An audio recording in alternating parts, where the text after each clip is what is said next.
I'm Forrest Kugel from Kugel Works. We're here today talking about nose panels for the BMW 2002 and the variations between late model and early model. And then this is a repop panel from a company, MVP, that we just received today and unboxed, and kind of do a little walkthrough review of it, some of the stuff that we noticed that are different from the correct factory or a new old stock nose panel that are getting harder and harder to find. So in no way do I want to bash this part. It's great that they're providing these to the community for people that have no other option. There are pros and cons to repairing an existing nose panel and choosing to replace it. If you have so much rust that there's just no way to repair it, then this is an option. Show you a couple of the things that we found in looking at it. So the first thing that we noticed is we ordered this as a TII specific part. That would mean it does not have the air intake snorkel that would be present on any non-TII early or late model nose. It's a tube that goes through the radiator support. So this is not the way a correct TII should look. This bulbous protrusion. Normally this panel would be smooth and this little bead detail would continue through, and this would be more or less flat. What it looks like is their stampings have this flange pumped up so that they can just cut it out and stick the tube through and weld it in. So this will have to be cut out and a patch panel made to smooth that over. So a little bit more work, basically the same as if you had ordered it for a non-TII. So that was one of the things that jumped out at us. They state on the website that they don't have the holes drilled for the hardware for the grills.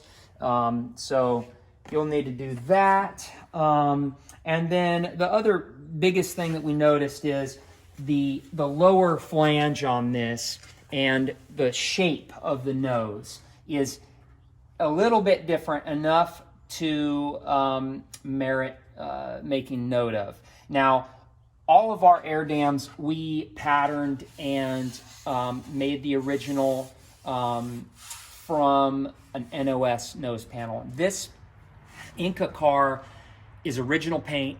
It's never been in an accident. It's a really good example of how these should fit. And when I hold this up to that flange, it should fit with no gap, just one finger holding it in, pretty perfect. And even if I hold it up a little higher, it should fit really well all the way across with little or no reveal. And when I hold it up to even this earlier car that we've got that's a little crusty, still fits really well. So any of these we ship out, I just say, hey, if your car is good, then it should fit real well. The MVP nose panel is a different story. So the first thing that we noticed is that this lower flange has some inconsistent widths. It's a little wide through here, and then it narrows down and it tips away at a pretty radical angle through the center, which is not correct. I don't know if you can really see that comparatively, but on the other nose that we've got, it does lean in a bit, but not nearly as much as this one. And then when we take this, and the carbon parts are all identical and fit real well to a new old stock nose, it's either gapping out here, or when I tip it up, it kind of gaps out on the sides. So some screws and squeezing down on it, it may get it to fit better. And it should fit well up here also. Again, gapping out through here, rocking around a little bit, which it does not do on a BMW factory NOS nose or a good original nose.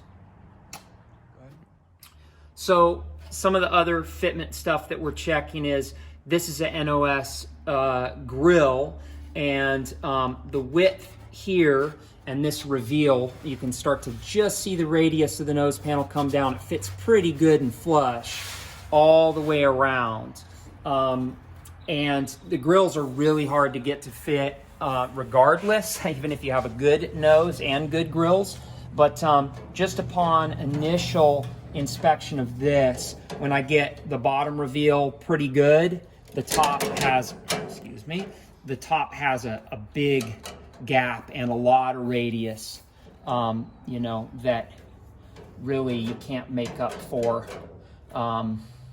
So it works. It's probably better bigger than too small, because then the grill wouldn't really want to fit down in that reveal at all. But there's going to be a lot of little things like this. Another detail we noticed, this little dimple dyed hole is a little more of a radical dimple, kind of a larger flange, deeper than the factory. There's going to be a lot of little stuff like that that's not quite right. So anyone nitpicking it, along with the other thing, kind of my larger gripe with it, I'll take it off to show you that real quick, is real apparent right here with their big raised stamping with the lettering. So hey, the good thing is no one can sell you one of these and say it's an NOS BMW part, because you'll know it's an MVP. So to recap, depending on your needs and requirements of your repair or restoration, this may be a viable option, the repopped part. Again, this is just my initial impression of it, and when we get into doing the installation, then we may run into some other stuff, and we'll try to do an update. Also to note, if you are going to do a replacement nose panel, it is smart to do the fenders at the same time. In order to remove the fenders from the nose panel, this upper seam is leaded in from the factory, or brazed, I should say. So that has to get melted out or cut out, and then it should be brazed back in as per the factory. And this lower seam to the fender gets just a seam sealer. So again, if you're trying to do a correct concourse restoration, then those are some things to consider. I hope that this has been informative. Again, it's just also a PSA. If you do buy and install one of these noses, you're going to fight to get one of our carbon air dams to fit. The aluminum ones may be a little more forgiving.